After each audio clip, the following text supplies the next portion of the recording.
बिस्मिल्लाहिर्रहमानिर्रहीम। अस्सलाम वालेकुम। Here is Miss Saima Irfan. आज हम इस वीडियो लेक्चर में चैप्टर नंबर 2 केमिकल कॉम्बिनेशन से रिलेटेड इम्पोर्टेंट टर्म्स को डिस्कस करेंगे। Atomic number is the number of electrons और number of protons present in an atom. Means एक एटम में मौजूद इलेक्ट्रॉन्स या प्रोटॉन्स की तादाद को एटॉमिक नंबर कहते हैं। यहाँ मैंने इलेक्ट्रॉन्स या प्रोटॉन्स क्यों कहा, क्योंकि एक न्यूट्रल एटम में पॉजिटिव और नेगेटिव चार्जेस सेम होते हैं। जितने इलेक्ट्रॉन्स होते हैं उतने ही प्रोटॉन्स होते हैं। इलेक्ट्रॉन्स पर नेगेटिव चार्ज होता है और प्रोटॉन्स पर पॉजिटिव। और एक न्यूट्रल एटम में दोनों इलेक्ट्रॉन्स और प्रोटॉन सेम होते हैं। फॉर एग्जाम्पल कार्बन के एटम में 6 प्रोटॉन एंड 6 ही इलेक्ट्रॉन्स होते हैं। Hence the atomic number of carbon is equal to 6। Second is mass number.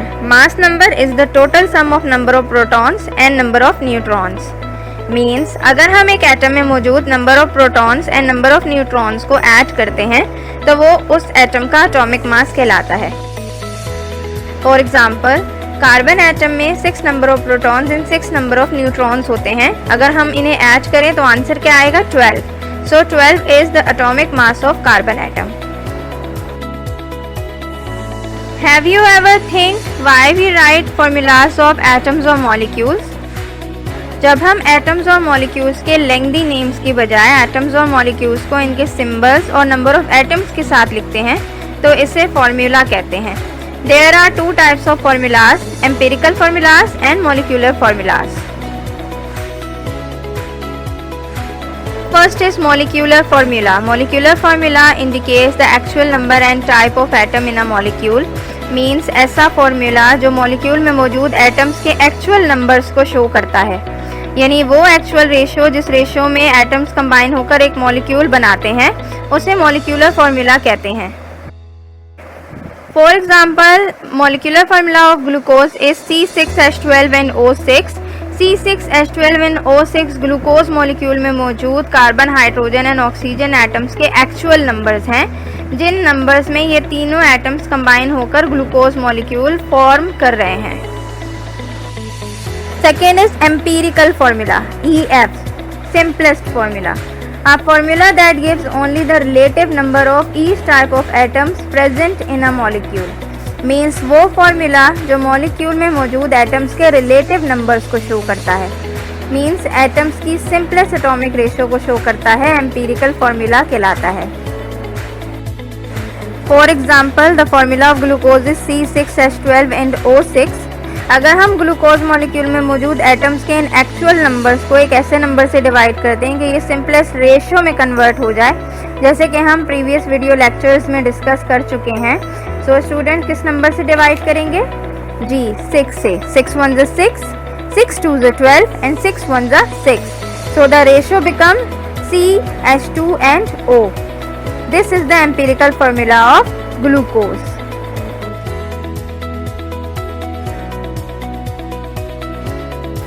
Next term is molar mass.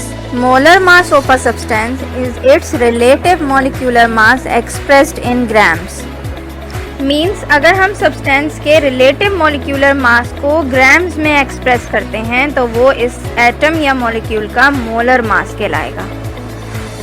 For example 1 mole of carbon is equal to its atomic mass expressed in grams. यानी अगर हम carbon के atomic mass को grams में express करते हैं तो वो कार्बन के 1 मोल के बराबर होगा।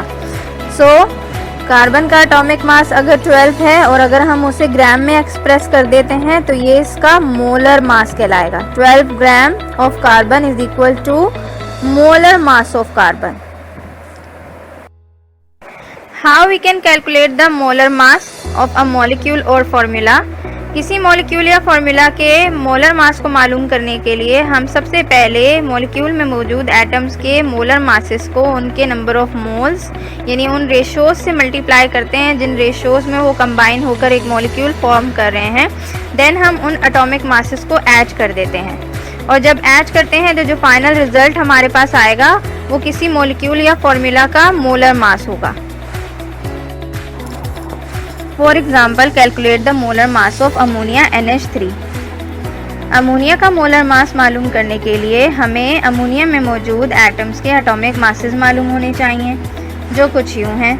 Atomic mass of nitrogen is equal to 14 and atomic mass of hydrogen is equal to 1। Molar mass मालूम करने के लिए हम अमोनिया में मौजूद एटम्स के एटॉमिक मासेस को इनके नंबर ऑफ एटम्स से मल्टीप्लाई कर देंगे।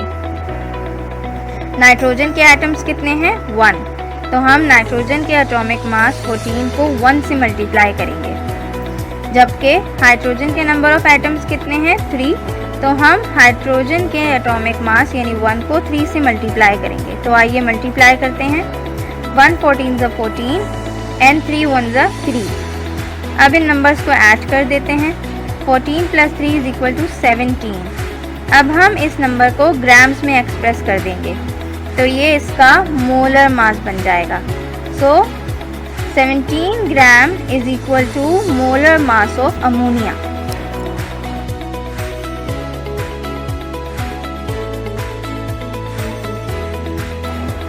Next term is mole. The molecular mass, atomic mass and formula mass of a substance expressed in grams. यानी अगर हम किसी मॉलिक्यूल, एटम या फॉर्मूला के मास को ग्राम्स में एक्सप्रेस करते हैं तो वो इसके 1 मोल के बराबर होगा।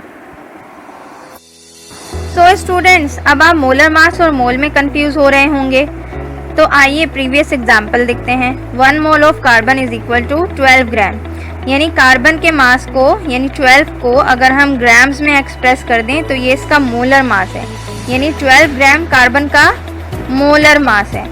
और 12 gram carbon is equal to 1 mole, यानी जो मोलर मास होगा किसी भी एटम, मॉलिक्यूल या फॉर्मूला का, वो उसके 1 मोल के बराबर होगा।